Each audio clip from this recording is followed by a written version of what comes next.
وذكر فإن الذكرى تنفع المؤمنين. ورحمة الله وبركاته. الحمد لله وحده والصلاة والسلام على من لا نبي بعده وبعد.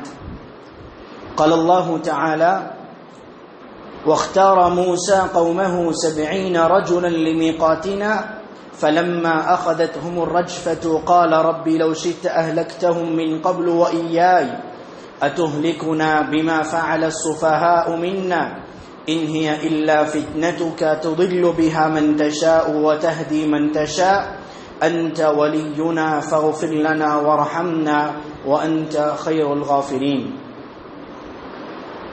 محترم حاضرین اور پردہ نشین خواتین اسلام، ابھی میں نے آپ کے سامنے سورۃ الاعراف کی آیت نمبر 155 پڑھی ہے. سورۃ الاعراف کی آیت نمبر 155، 156 اور 157 میں 55، 155، 156 اور 157 میں اللہ سبحانہ و تعالیٰ نے ایک موضوع بیان کیے ہیں. اللہ سبحانہ و تعالیٰ اس میں دراصل ایک واقعے کی طرف نشاندہی کر رہے ہیں. موسیٰ علیہ السلام کے ساتھ ایک واقعہ ہوا تھا، اللہ سبحانہ و تعالیٰ اس کی نشاندہی کر رہے ہیں ان آیات میں. آیات کا ترجمہ یہ ہے: وَاخْتَارَ مُوسَىٰ قَوْمَهُ 70 رَجُلًا لِمِيقَاتِنَا، اور موسیٰ نے 70 آدمی اپنی قوم میں سے ہمارے وقت معین کے لیے منتخب کیے. میں ترجمہ ایک مرتبہ آیت کا سلیس کر دیتا ہوں، پھر آیت میں کیا بتایا جا رہا ہے اس کو سمجھاؤں گا انشاءاللہ.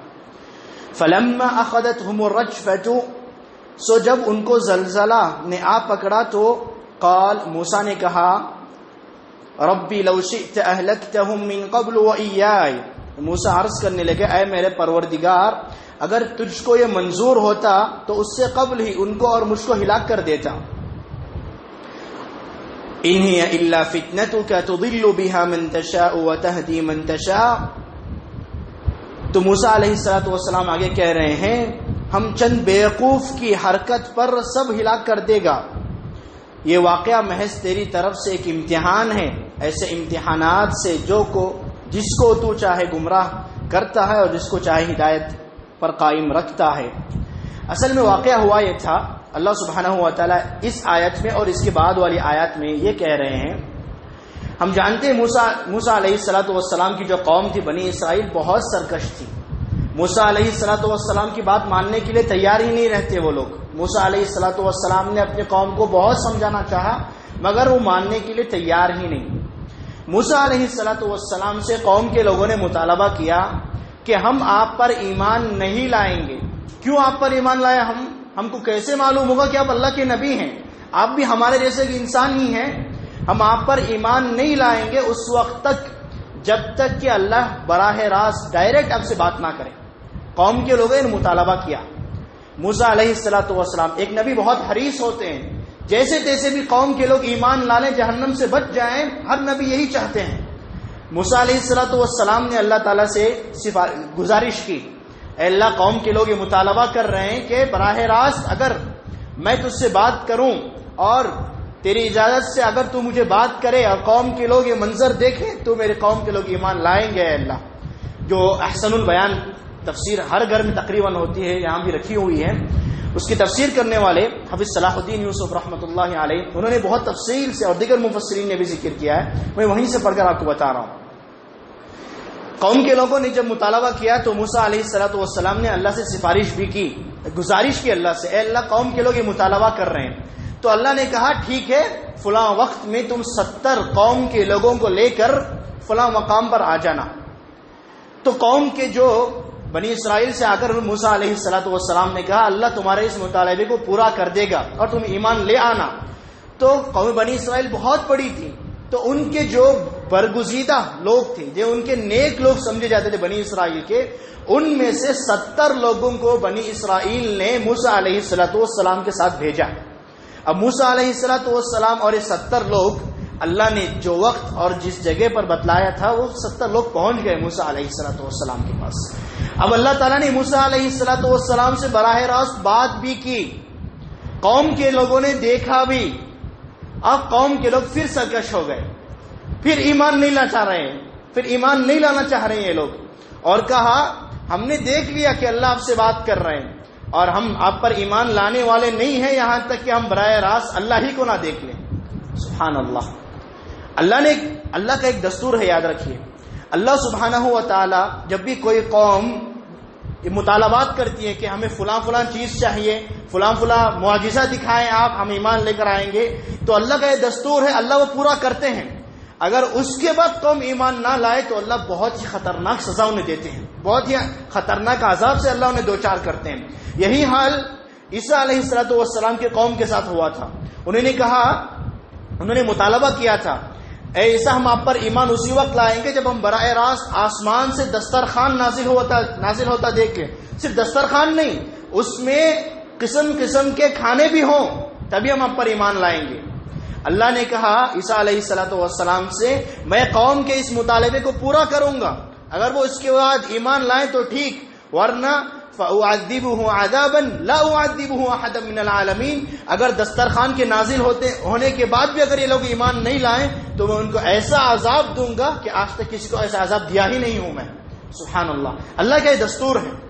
تو موسیٰ علیہ السلام کے قوم کے لوگوں نے بھی مطالبہ کیا، اللہ نے مطالبے کو پورا کیا، انہوں نے ایمان نہیں لائے اور سرکش ہو گئے اور پھر دوسرا مطالبہ کرنے لگے۔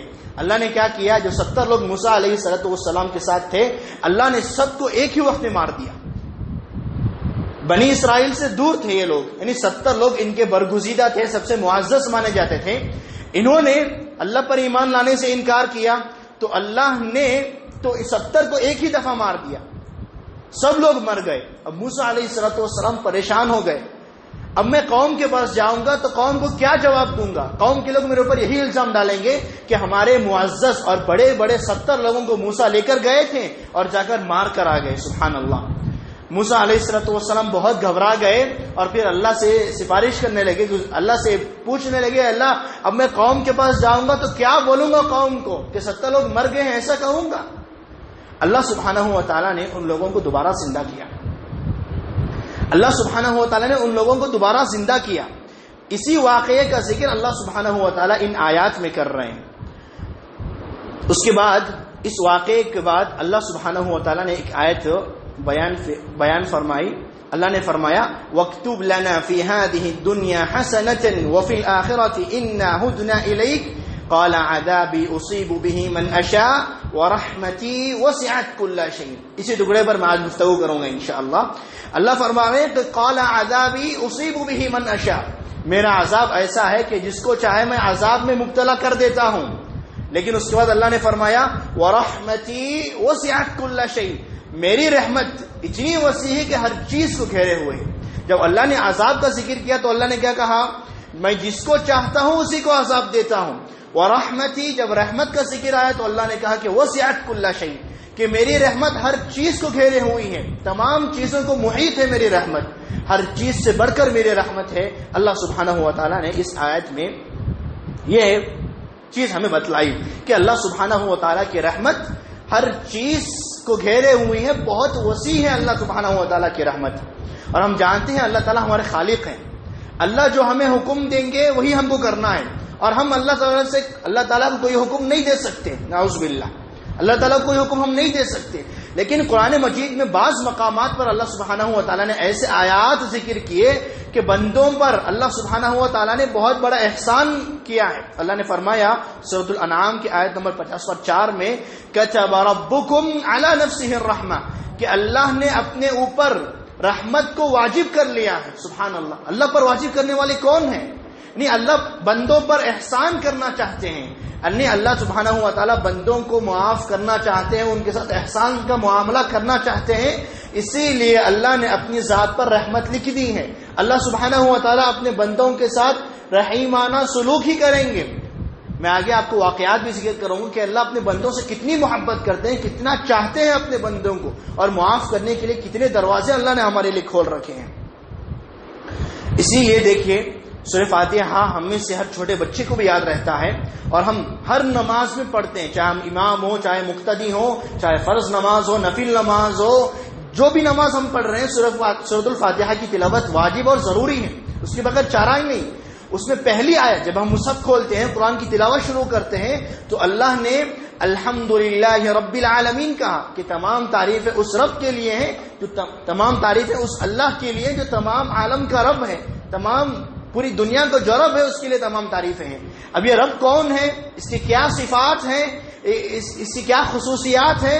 اللہ سبحانہ و تعالیٰ نے اپنا تعارف، سب سے پہلا تعارف قرآن مجید میں جو کروایا، الرحمن الرحیم، کہ وہ معبود ہے، وہ اللہ ہے جو بہت ہی رحم کرنے والا ہے، اور رحیم سب سے پہلا اللہ کا جو تعارف کرا گیا قرآن مجید میں الرحمن الرحیم سے کرایا گیا کہ اللہ کی ذات بہت رحم کرنے والی ذات ہے، سبحان اللہ۔ اب جو میں نے سورۃ الاعراف کی ابتدا میں آیت پڑھی آپ کے سامنے، اور اس کا ترجمہ اور بنی اسرائیل کو جو واقعہ میں نے آپ کو سنایا، جب یہ آیت نازل ہوئی، امام بغوی رحمۃ اللہ علیہ اور دیگر مفسرین نے اس واقعے کو ذکر کیے ہیں، جب یہ آیت نازل ہوئی تو ابن عباس رضی اللہ عنہما روایت کرتے ہیں کہ جب یہ آیت نازل ہوئی کہ وَرَحْمَتِي وَسِعَتْ كُلَّ شَيْءٍ، اللہ کیا فرما رہے ہیں کہ میری رحمت ہر چیز کو گھیرے ہوئے ہے، یعنی بندہ جتنا بھی بڑا گناہ کیوں نہ کر لے، میری رحمت اس سے بڑی ہے، میں اس کو معاف کرتا ہوں۔ جب یہ آیت نازل ہوئی تو ابلیس خوش ہو گیا۔ ابلیس جانتا ہے اور اس کو حق معلوم ہے کہ اللہ تعالیٰ ہی حق ہے اور اللہ کی عبادت کرنا ضروری اور واجب ہے۔ جب یہ آیت نازل ہوئی کہ وَرَحْمَتِي وَسِعَتْ كُلَّ شَيْءٍ، میری رحمت ہر چیز کو گھیرے ہوئے ہے، تو ابلیس کہنے لگا أَنَا مِن ذَلِكَ الشَّيْءِ، کہ اللہ نے کہا کہ ہر چیز کو گھیرے ہوئے ہے نا میری رحمت، تو میں اس میں داخل ہوں، تو مجھے بھی اللہ کی رحمت گھیرے ہوئی ہے۔ ابلیس بھی خوش ہو گیا، تو اس کو معلوم ہے اللہ کی رحمت کتنی بڑی ہے، کیونکہ وہ حق جانتا ہے اور مانتا ہے کہ اللہ ہی خالق ہے، مالک ہے، اسی کی عبادت کرنی ہے۔ وہ خوش ہو گیا ابلیس کہ اللہ کی رحمت مجھے بھی گھیری ہوئی ہے۔ تو اللہ تعالیٰ نے فوری کیا کہا اس کے بعد آگے ہی فَسَأَكْتُبُهَا لِلَّذِينَ يَتَّقُونَ وَيُؤْتُونَ الزَّكَاةَ وَالَّذِينَ هُمْ بِآيَاتِنَا يُؤْمِنُونَ، یہ میری رحمت انہی لوگوں کے لیے ہے جو تقوی اختیار کرتے ہیں، زکوٰۃ ادا کرتے ہیں اور ہماری آیاتوں پر ایمان لے کر آتے ہیں۔ تو ابلیس اس فہرست سے خارج ہو گیا ابلیس۔ تو ابلیس بھی یہ گمان کرنے لگا کہ اللہ کی رحمت مجھے بھی مل جائے گی۔ اب یہود و نصارہ یہ گمان کرنے لگے کہ ہم تو نہیں نکلے نا، ہم بھی اللہ پر ایمان رکھتے ہیں۔ یہود و نصارہ اللہ پر ایمان رکھتے تھے، جو قوم بنی اسرائیل تھی وہ اللہ پر ایمان رکھتے تھے۔ اب وہ یہ گمان کرنے لگے کہ اللہ تعالیٰ تو ہمیں معاف کرے گا ہی، کیوں؟ ابلیس اس فہرست سے خارج ہوا، لیکن ہم تو اس فہرست میں داخل ہیں، ہم زکوٰۃ ادا کرتے ہیں، تقوی اختیار کرتے ہیں، اللہ کی آیتوں پر ایمان لاتے ہیں۔ اس کے بعد تو فوری اللہ نے کہا اللہ کی رحمت انہی لوگوں کو ملے گی کہ الذین یتبعون الرسول النبی الامی، جو لوگ نبی صلی اللہ علیہ وسلم کی اتباع کریں گے انہی لوگوں کو میری رحمت ملے گی۔ پہلے ابلیس نے تمنا کی، ابلیس نے خوش ہو گیا تھا کہ اللہ کی رحمت مجھے مل جائے گی، اللہ نے ابلیس کو خارج کر دیا اس فہرست سے۔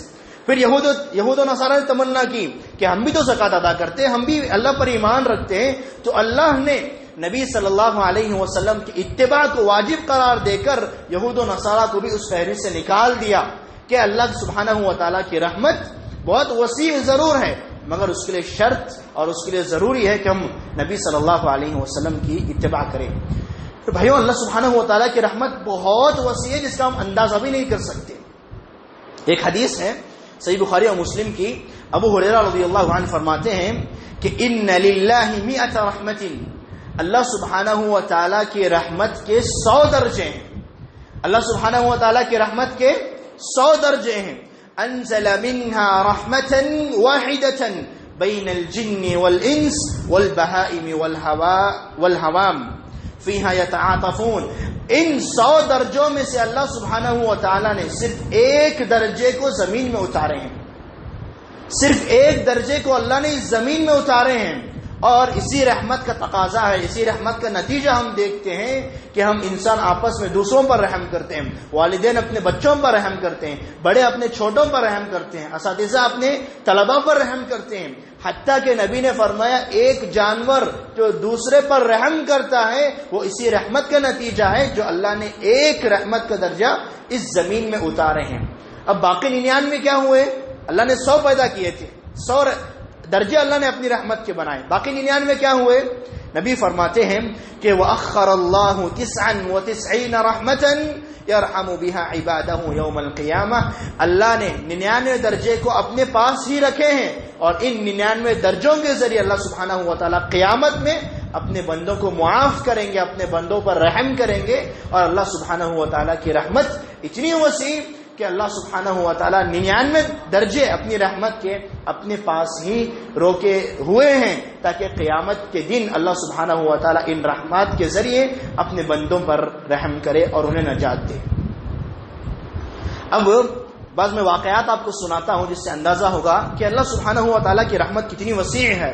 اور جو لوگ یہ سمجھتے ہیں کہ اللہ سبحانہ و تعالیٰ یقیناً ہمارا رب ضرور ہے لیکن میرے اتنے بڑے گناہ اللہ معاف نہیں کرے گا، یہ غلط تصور ہے. میں واقعات آپ کو سناتا ہوں. مسند احمد کا ایک واقعہ ہے جس کو شیخ البانی رحمۃ اللہ علیہ نے صحیحہ میں اور صحیح الترغیب و ترہیب میں بھی ذکر کیے ہیں. ایک شخص آئے نبی صلی اللہ علیہ وسلم کے پاس. جاء شاب فقعد بین یدی نبی صلی اللہ علیہ وسلم. ایک آدمی آئے اور نبی کے پاس بیٹھ گئے.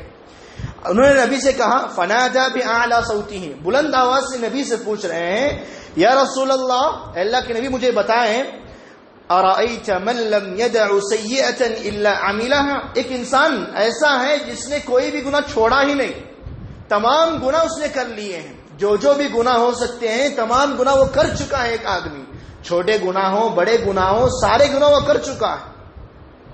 ولا خطیئة الا رکبها، جو بھی خطائیں تھیں غلط کام تھے وہ کر چکا ہے اللہ کے نبی.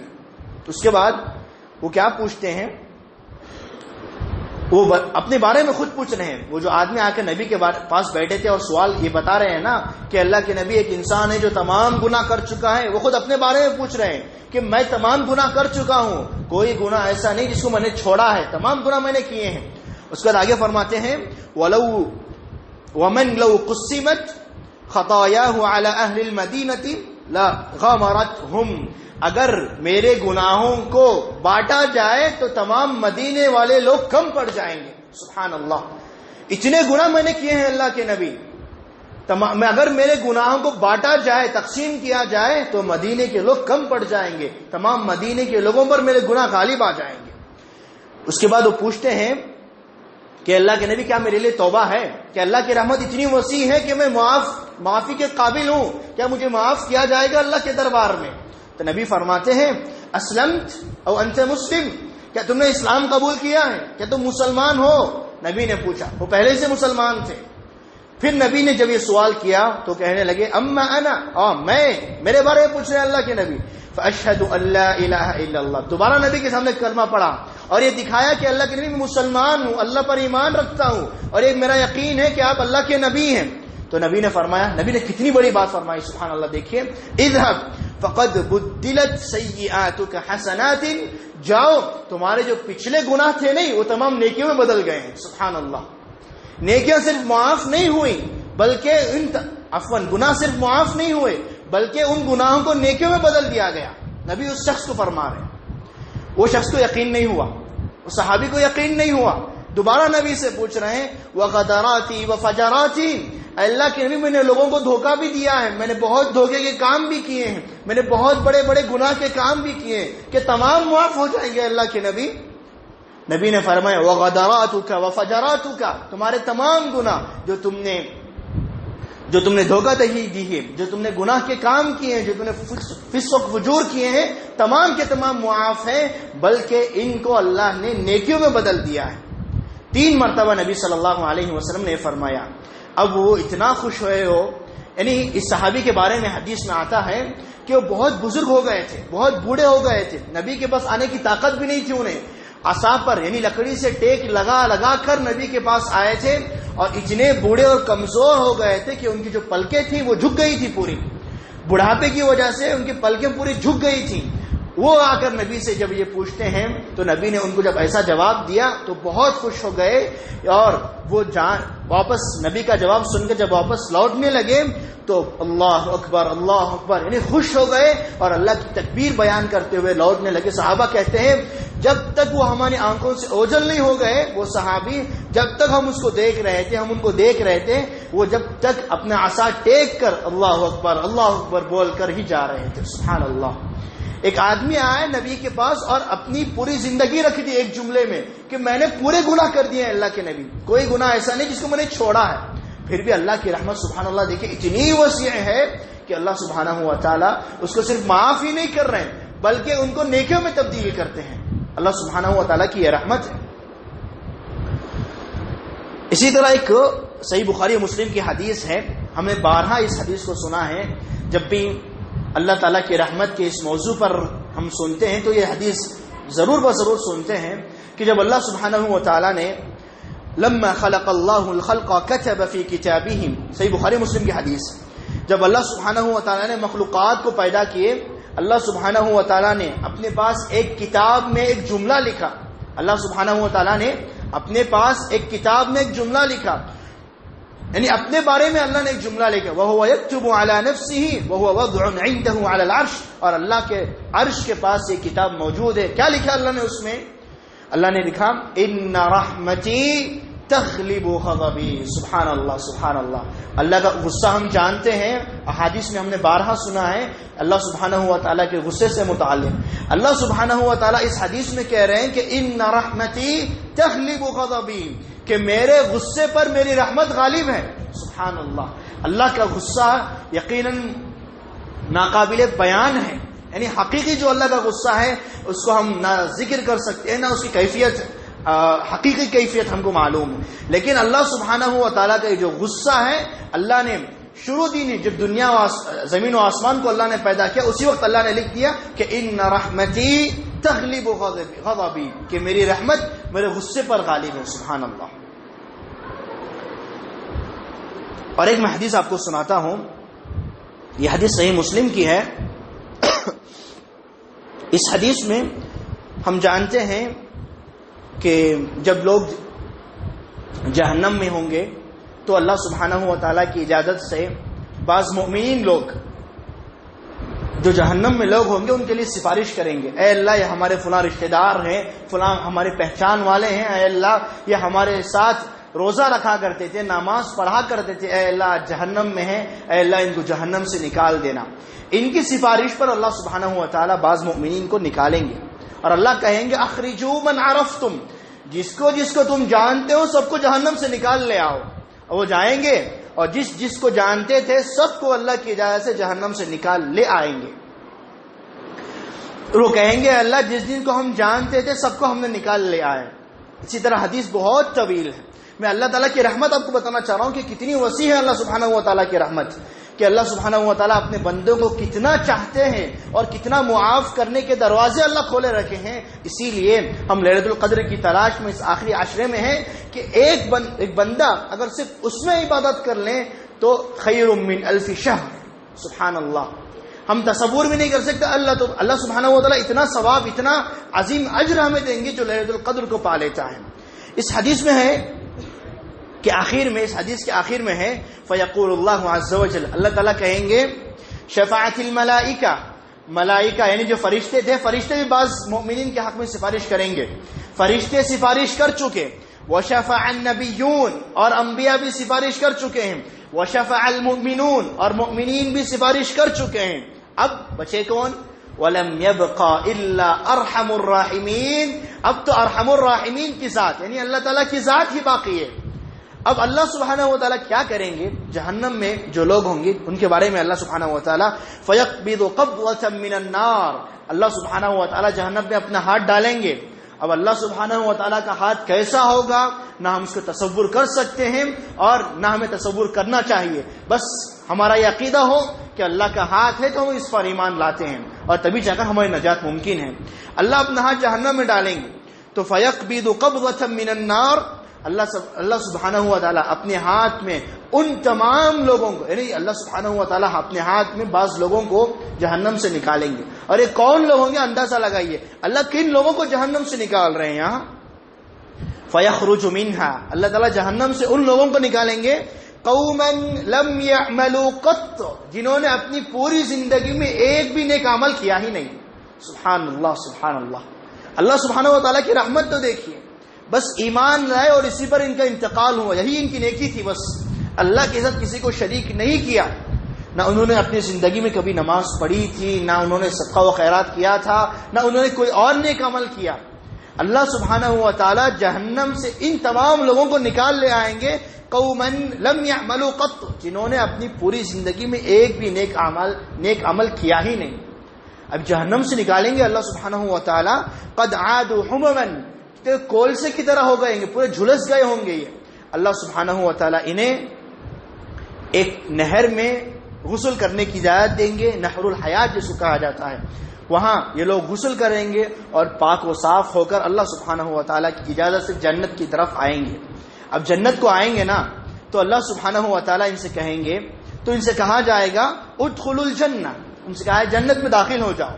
اب تم نے جو تمہارے گناہ تھے اس کی سزا بھگتنی ہے، اللہ کے رحم و کرم سے، اللہ کی رحمت سے تم جہنم سے نکالے گئے ہو، اب جنت میں داخل ہو جاؤ. فہو لکم، جنت میں جو تم جاؤ گے نا جنت تمہاری ہوگی. فیقولون، جنت میں وہ جائیں گے، جنت میں اتنا وسیع و عریض جگہ، اتنی بڑی جگہ انہیں دی جائے گی. وہ کہیں گے ربنا اعطیتنا ما لم تعط احدا من العالمین، اے اللہ تو نے ہمیں جنت میں اتنی بڑی جگہ دی ہے کہ ہمارے علاوہ دنیا میں کسی کو دی ہی نہیں تو نے. یعنی سب سے زیادہ جنت کا حصہ اے اللہ تو نے مجھے ہی دیا ہے. اور یہ کون شخص ہے؟ جس نے اپنی پوری زندگی میں نیک عمل کیا ہی نہیں. تو اندازہ لگائے جو نیک اعمال کرتے ہیں، جو صدقہ و خیرات کرتے ہیں، زکوٰۃ ادا کرتے ہیں اور روزے رکھتے ہیں، قیام اللیل کا اہتمام کرتے ہیں، تو ان کو اللہ سبحانہ و تعالیٰ کے پاس کتنا بڑا اجر ہوگا اندازہ لگائیے. فیقول لکم عندی افضل، اللہ سبحانہ و تعالیٰ اس کے بعد آگے کہیں گے جنت میں جو تمہیں اتنا بڑا حصہ ملا ہے، اتنی بڑی جگہ ملی ہے، اتنی نعمتیں ملی ہیں، اس سے اور بڑی ایک چیز میرے پاس تمہارے لیے ہے.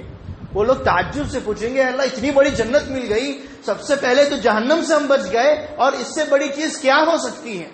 وہ کہیں اللہ سبحانہ و تعالیٰ اس کے بعد کہیں گے کہ فیقول رضای، کہ میری رضامندی آج تمہارے لیے، میں آج تم سے راضی ہو گیا ہوں. فلا اسخط علیکم بعدہ ابدا، آج کے بعد میں کبھی تم سے ناراض نہیں ہوں گا. اللہ سبحانہ و تعالیٰ یہ سب سے بڑی چیز جنتیوں کو دیں گے.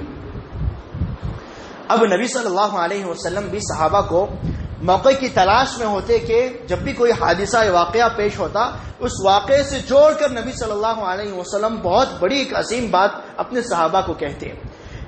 جب اللہ سبحانہ و تعالیٰ کی وسیع رحمت بیان کرنا چاہے نبی صلی اللہ علیہ وسلم تو سب سے بہترین موقع اللہ سبحانہ و تعالیٰ نے دیکھا. ہم جانتے ہیں ہم اس دنیا میں آئے ہیں، ہم اس دنیا میں جتنی بھی عمر اب تک گزارے ہیں، چاہے ہم بوڑھے ہوں، جوان ہوں، ادھیڑ عمر کے ہوں، بچے ہوں، سب سے زیادہ ہم پر رحم کرنے والے ہمارے والدین ہی ہوتے ہیں، کسی کو شک ہی نہیں ہے اس میں. اور والدین میں بھی سب سے بڑھ کر ہماری ماں ہوتی ہے جو ہم پر اتنی زیادہ شفقت، رحمت اور رحم و کرم کے ساتھ ہمارے ساتھ معاملہ کرتی ہے. اب نبی صلی اللہ علیہ وسلم اور صحابہ جنگ کے بعد ایک ساتھ تھے. صحیح بخاری و مسلم کی یہ حدیث ہے. عمر بن خطاب رضی اللہ عنہ اس کے راوی ہیں. کچھ قیدی نبی صلی اللہ علیہ وسلم کے پاس لائے گئے تھے، اور اس میں لونڈیاں بھی تھیں، مرد بھی تھے اور عورتیں بھی تھیں جو قیدی بن کر مسلمانوں کے پاس آئے تھے. اب ان میں سے ایک عورت ایسی بھی تھی جس کا بچہ جنگ میں گم ہو گیا تھا. یہ اپنے بچے کو ڈھونڈ رہی ہے، اور یہ واقعہ، یہ کیفیت وہی ایک ماں ہی سب سے زیادہ بہتر اپنے اوپر لے سکتی ہے کہ جب اس کا بچہ گم ہو جاتا ہے. بچہ گم ہو گیا اس کا، اور وہ تلاش کر رہی ہے. صحابہ اور نبی صلی اللہ علیہ وسلم یہ منظر دیکھ رہے ہیں. وہ جا رہی ہے، اپنے بچے کو دیکھ رہی ہے، جو ہی بچہ مل رہا ہے اٹھا رہی ہے، اپنے گلے سے لگا رہی ہے. وہ اپنا بچہ ہی نظر آ رہا ہے اس کو. جس بچے کو بھی دیکھ رہی ہے وہ اپنا بچہ نظر آ رہا ہے. وہاں گئی، وہ بچے کو اٹھایا، وہ اس کا بچہ نہیں تھا. وہاں گئی، اس بچے کو اٹھایا، وہ بھی اس کا بچہ نہیں تھا. اسی طرح ڈھونڈتی رہی، آخرکار اس کا بچہ مل گیا اسے. اور بچہ کتنا تھا معلوم؟ بہت چھوٹا تھا. وہ دودھ پیتا بچہ تھا. وہ گم ہو گیا تھا. وہ عورت نبی صلی اللہ علیہ وسلم کے سامنے اپنے بچے کو ڈھونڈ رہی تھی. صحابہ اور نبی یہ پورا واقعہ دیکھ رہے ہیں. آخرکار اس کا بچہ مل گیا اس کو، اور وہ بچے کو لی اور اپنے سینے سے لگا لیا.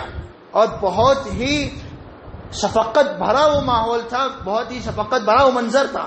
اب نبی صلی اللہ علیہ وسلم نے موقع کو غنیمت جانا اور اللہ سبحانہ و تعالیٰ کی جو وسیع رحمت ہے اس کو بیان کرنا چاہا اپنے صحابہ کے سامنے. نبی نے اپنے ساتھیوں سے پوچھا، صحابہ سے پوچھا، اترون هذه طارحة ولدها في النار، کیا تم یہ سمجھ سکتے ہو کہ عورت، یہ ماں جو اپنے بچے سے اتنی رحم، اتنا پیار کرتی ہیں، اتنی محبت کرتی ہیں، کیا اپنے بچے کو جہنم میں ڈال دے گی، آگ میں پھینک دے گی یہ بچے کو اپنے؟ صحابہ نے کہا قلنا لا، اے اللہ کے نبی یہ نہیں ڈالے گی اپنے بچے کو. وہی تقدر اللہ تطرحه، اے اللہ کے نبی ہرگز یہ ڈال ہی نہیں سکتی اپنے بچے کو، اتنا پیار کر رہی ہے، اتنی محبت ہے اپنے بچے سے، کیسے جہنم میں ڈال دے گی اپنے بچے کو؟ نبی نے اس کے بعد کیا فرمایا معلوم؟ للہ ارحم بعبادہ من ہذہ بولدہا، یہ ماں جتنا اپنے بچے سے محبت کر رہی ہے نا، اللہ سبحانہ و تعالیٰ اس سے کئی گنا بڑھ کر اپنے بندوں سے محبت کرتا ہے، تو وہ کیسے اپنے بندوں کو جہنم رسید کرے گا؟ سبحان اللہ. آپ نے کئی مرتبہ یہ جملہ سنا ہوگا کہ اللہ سبحانہ و تعالیٰ 70 ماؤں کی محبت کرتا ہے. غلط ہے یہ جملہ. 70 نہیں، 700 نہیں، 70,000 نہیں، 70 لاکھ مائیں نہیں، 70 کروڑ مائیں نہیں، بلکہ حوا علیہ السلام سے لے کر قیامت تک جتنی مائیں آئیں گی، جیسا کہ میں نے کہا، یہ اسی رحمت کا نتیجہ ہے جو اللہ نے ایک رحمت اس دنیا میں نازل کی ہے، اس دنیا میں اتاری ہے. بقیہ 99 درجے اللہ کے پاس ہی باقی ہیں، اور اللہ سبحانہ و تعالیٰ کتنا رحیم ہے اپنے بندوں کے ساتھ آپ اندازہ لگا سکتے ہیں. غلط ہے وہ جملہ جو ہم اپنے معاشرے میں سنتے ہیں کہ اللہ سبحانہ و تعالیٰ 70 ماؤں کی محبت کرتا ہے. غلط ہے. اللہ کی رحمت کو گویا کہ ہم سکیڑ رہے ہیں. اللہ کی رحمت بہت وسیع ہے. اسی طرح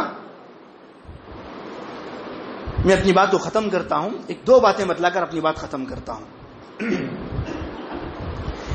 اللہ سبحانہ و تعالیٰ دیکھیں اپنے بندوں سے کس طرح محبت کرتے ہیں، کس طرح اپنے بندوں کو کہیں بھی کسی بھی مرحلے میں ذلیل ہوتا اللہ سبحانہ و تعالیٰ دیکھ نہیں سکتے اپنے مومن بندوں کو. ہم جانتے ہیں اصل میں یہ واقعہ جو ہے مستدرک علی الصحیحین میں موجود ہے، اور امام حاکم کہتے ہیں کہ ھذا حدیث صحیح الاسناد ولم یخرجہ. واقعہ کیا ہے؟ ہم جانتے ہیں کہ جو نیک اعمال کریں گے اور لا الہ الا اللہ پر مریں گے تو ان کا نتیجہ اور ان کا انجام جنت ہے، اور جو کفر کی حالت میں مریں گے ان کا نتیجہ جہنم ہے. اب جو لوگ مومن ضرور تھے، موحد تھے، شرک پر توحید پر ان کا انتقال ہوا، لیکن ان کے گناہ زیادہ تھے، جس کی وجہ سے ابتدائی طور پر پہلے مرحلے میں وہ جہنم میں جائیں گے. اپنے گناہوں کی سزا بھگتنے کے بعد واپس اللہ سبحانہ و تعالیٰ انہیں جنت میں ڈالیں گے. اب اللہ ایک کافر کو یہ جو مومن اس قسم کے لوگ جن کے نیکیاں کم تھیں اور ان کے گناہ زیادہ تھے، اللہ سبحانہ و تعالیٰ وقتی طور پر ان کو جہنم میں رکھیں گے تاکہ یہ اپنے گناہوں کی سزا بھگت لیں اور پھر جنت میں ان کو داخلہ ملے گا. اذا اجتمع اہل النار فی النار، جب جہنم والے جہنم میں ہوں گے، ومعهم من اہل القبلة من شاء اللہ قالوا، اور ان کے ساتھ، ان جہنمیوں کے ساتھ، ان کفار کے ساتھ، ان کافروں کے ساتھ بعض موحدین، بعض مسلمان بھی ہوں گے. یعنی کفار بھی ہیں اور مسلمان بھی ہیں. کہاں؟ جہنم میں. تو کفار مسلمانوں کو آڑ دلاتے ہوئے، ان کو شرم دلاتے ہوئے کہیں گے ما اغنی عنکم اسلامکم، تم دنیا میں اسلام لائے تھے، 5 وقتہ نمازیں ادا کرتے تھے، قرآن کی تلاوت کرتے تھے، برے کاموں سے محفوظ رہتے، موسیقی نہیں سنتے تم، فحش نہیں دیکھتے تھے تم نے اسلام قبول کیا تھا، آج تمہارا اسلام تمہارے کیا کام آیا ہے؟ ان کفار کو اس بات کا اندازہ نہیں کہ یہ وہ مسلمان ہیں جن کو اللہ سبحانہ و تعالیٰ وقتی طور پر جہنم میں رکھے ہیں، ورنہ جو شرک پر مریں گے وہ ہمیشہ ہمیشہ جہنم میں رہیں گے. یہ وقتی طور پر جہنم میں گئے ہیں. اب کفار ان کو کہیں گے کہ تم نے اسلام قبول ضرور کیا تھا، مگر تم نے اسلام قبول کر کے تمہیں آج فائدہ کیا ہوا اس کا؟ آج تم بھی جہنم میں ہو اور ہم بھی جہنم میں ہیں. ہم نے پوری زندگی عیش و عشرت میں گزاری، ہم نے فحش بھی کیا، ہم نے کفر بھی کیا، ہم نے موسیقی بھی سنی، ہم نے سب کچھ کیا، اور ہم بھی جہنم میں ہیں اور تم بھی جہنم میں ہو. نتیجہ دونوں کا ایک. تم نے اسلام لا کر تمہیں کچھ فائدہ ہی نہیں ہوا.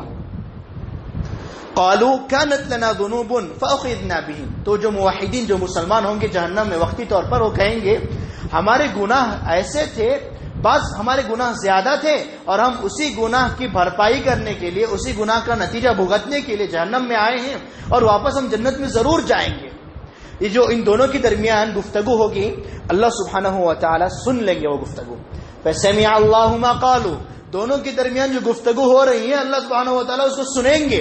اب اللہ کی رحمت غالب آ جائے گی.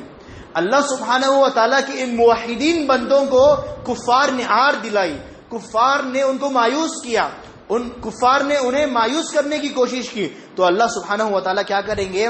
فَأَمَرَ بِمَنْ كَانَ فِي النَّارِ مِنْ أَهْلِ الْقِبْلَةِ فَأُخْرِجُوا، تو اللہ حکم دیں گے اب جہنم میں جو بھی موحدین ہیں، جن کی موت توحید پر ہوئے، سب کو جہنم سے نکالو اور جنت میں داخل کرو۔ کفار کے سامنے یہ منظر ہوگا۔ کفار، جہنم کی آگ ہم جانتے ہیں، دنیا کی آگ ہمیں برداشت نہیں ہے، یہاں سے 70 گنا بڑی جہنم کی آگ ہوگی، اور وہ جہنم کی آگ میں جل رہے ہوں گے، اور ان کے سامنے اگر کسی کو جہنم سے نکال کر جنت میں ڈالا جائے تو سوچئے ان کا دل کتنا جلتا ہوگا، وہ کتنے مایوس ہو گئے ہوں گے اس وقت۔ اور انہوں نے ایسا کیا، انہوں نے مسلمانوں کو آڑ دلائی، مایوس کیا مسلمانوں کو، اور کہا تمہیں اسلام لا کر کچھ فائدہ ہی نہیں ہوا، آج تم بھی جہنم میں ہو اور ہم بھی جہنم میں۔ تو اللہ نے جب ان کی گفتگو سنی تو تمام مسلمانوں کو جو بھی کلمے پر انتقال ہوئے، اللہ نے سب کو نکالا اور سب کو اللہ سبحانہ و تعالیٰ جنت میں داخل کریں گے۔ تو اس وقت جانتے ہیں کفار کیا تمنا کریں گے؟ وہ تمنا کریں گے یا لیتنا کنا مسلمین، کاش کہ ہم مسلمان ہو جاتے۔ اللہ کے نبی صلی اللہ علیہ وسلم نے اس واقعے کو ذکر کرنے کے بعد سورۃ الحجر کی اور پارہ نمبر 14 کی پہلی آیت اللہ کے نبی نے تلاوت کی، ربما یود الذین کفروا لو کانوا مسلمین، کفار یہ تمنا کریں گے کہ کاش ہم بھی مسلمان ہو جاتے، دنیاوی زندگی میں ہم بھی اسلام قبول کر لیتے۔ کب یہ تمنا کریں گے؟ اسی وقت جب ان کی آنکھوں کے سامنے موحدین کو، مسلمانوں کو نکالا جائے گا اور جنت میں داخل کیا جائے گا، تب یہ تمنا کریں گے کاش ہم بھی دنیا میں ایمان لے آتے تو آج ہم جہنم سے نکال کر جنت میں چلے جاتے اللہ سبحانہ و تعالیٰ کی رحمت سے۔ اب جو لوگ اللہ سبحانہ و تعالیٰ کی رحمت کو سکیڑنے کی کوشش کرتے ہیں، غلطی سے بھی، جانے انجانے میں بھی اللہ کی رحمت کو سکیڑ دیتے ہیں، اللہ سبحانہ و تعالیٰ ان کے ساتھ بہت ہی بھیانک انجام کریں گے۔ اللہ سبحانہ و تعالیٰ کی بہت ہی سخت وعید ان لوگوں کے لیے ہے۔ دیکھیں، ہم جانتے ہیں اللہ نے ہمیں پیدا کیا اور ہم نیک اعمال کریں گے تب بھی اللہ کے فضل ہی سے جنت میں جائیں گے، اور برے اعمال اگر ہم کرتے ہیں تو اللہ کا عدل ہے، ہمارے گناہوں کا نتیجہ ہم بھگت کر جہنم میں جائیں گے۔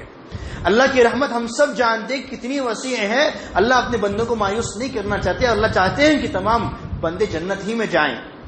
اب دو ساتھی تھے آپس میں، واقعہ صحیح مسلم کا ہے، دو ساتھی تھے آپس میں، ایک گنہگار تھا، اس میں گناہ کرتا تھا، اور ایک ساتھی اپنے ساتھی کو روکتا کہ گناہ کا کام نہ کرو، گناہ کا کام نہ کرو، وہ باز ہی نہیں آتا۔ اس نے ایک دن کیا کہہ دیا کہ واللہ لا یغفر اللہ لفلان، اس نے کہہ دیا قسم اللہ کی، اللہ تمہیں معافی نہیں کرے گا۔ اب اس نے قسم کھائی اور اللہ پر یہ چیز واجب گویا کہ اس نے کر دی ایک لحاظ سے کہ اللہ تمہیں معافی نہیں کرے گا۔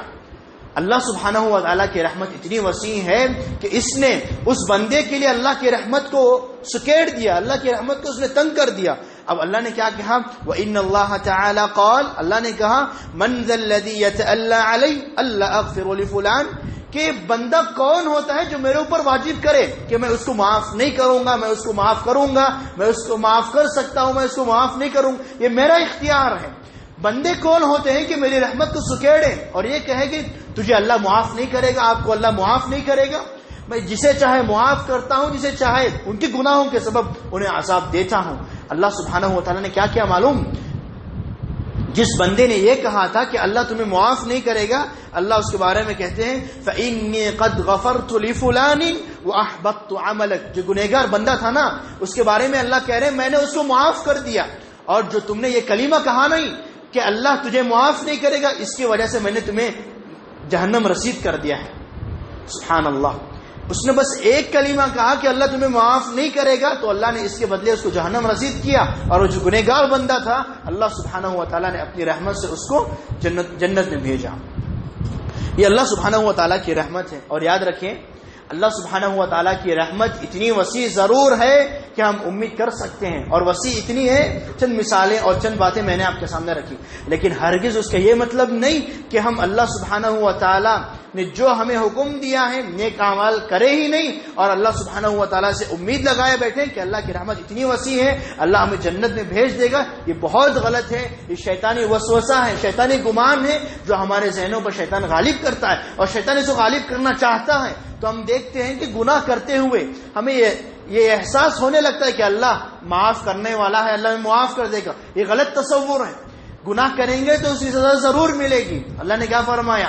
اللہ فرماتے ہیں کہ جو بھی انسان وَمَن يَعْمَلْ سُوءًا يُجْزَ بِهِ، جو بھی برا عمل کرے گا اس برے عمل کا بدلہ اسے دیا جائے گا، ضرور دیا جائے گا. اللہ سبحانہ و تعالیٰ کی رحمت وسیع ہے ضرور، لیکن ہمیں دونوں چیزوں کو بیلنس کر کے جانا ہے. اللہ سبحانہ و تعالیٰ کی رحمت ایک طرف ہے، اور یہ رحمت کو ہم اسی وقت پا سکتے ہیں جب ہم نیک اعمال کریں گے، ہم اللہ سبحانہ و تعالیٰ سے اپنی بخشش طلب کریں گے. لیلۃ القدر میں ہم بیٹھے ہیں، لیلۃ القدر کی تلاش میں ہم بیٹھے ہیں، آخری عشرے میں ہم لیلۃ القدر کی تلاش میں ہیں، اور ہم یہ نہ سمجھیں کہ اللہ سبحانہ و تعالیٰ ہمیں معاف کر دیے ہیں. اتنی عبادتیں شروع رمضان سے ہم کرتے آئے ہیں، اللہ نے ہماری عبادتیں قبول کر لی، ہماری بخشش پکی ہو گئی ہیں. ایسا ایک تصور شیطانی تصور ہے، یہ غلط گمان ہے. اللہ سبحانہ و تعالی یقیناً معاف کریں گے اپنے بندوں کو، لیکن انہی بندوں کو جو نیک اعمال کرتے ہیں اور گناہوں سے بچتے ہیں. اور اللہ سبحانہ و تعالیٰ کی رحمت انہی لوگوں کو ملے گی جو اپنے رب سے ڈرتے بھی ہیں اور اپنے رب سے امید بھی لگاتے ہیں. ڈرتے ہیں کہ اللہ کا عذاب ہمیں پکڑ لے گا، اللہ کا عذاب ہمیں گھیر لے گا، ڈرتے ہیں. اور اپنی رب کی رحمت کا تصور بھی ان کے پاس ہوتا ہے کہ اللہ کی رحمت ضرور اتنی وسیع ہے کہ اللہ ہمیں معاف کرے گا. تو ہمیں چاہیے کہ ہم دونوں کو لے کر چلیں، اللہ کی رحمت کا بھی اندازہ ہو اور اللہ جو عذاب دیتے ہیں لوگوں کو اس کا بھی ہمیں اندازہ ہو. آخر میں اللہ تعالیٰ سے دعا ہے کہ اللہ سبحانہ و تعالیٰ ماہ مبارک کی ان مبارک گھڑیوں میں اللہ سبحانہ و تعالی ہمارے گناہوں کو معاف کریں. اللہ سبحانہ و تعالی جس چیز کی تلاش میں ہم آخری عشرے میں کمر وسطہ ہیں اور جم کر عبادتیں کر رہے ہیں، اللہ ہمیں لیلۃ القدر پانے کی توفیق دے. اللہ سبحانہ و تعالی ہمیں لیلۃ القدر میں عبادتیں کرنے اور ذکر و اذکار کرنے کی توفیق دے. اللہ ہمارے گناہوں کو معاف کریں اور آخری ٹھکانہ نبی صلی اللہ علیہ وسلم کے ساتھ جنت الفردوس میں اللہ سبحانہ و تعالی ہمارا بنائے. آمین. وآخر دعوانا الحمد للہ رب العالمین. والسلام علیکم ورحمۃ اللہ وبرکاتہ.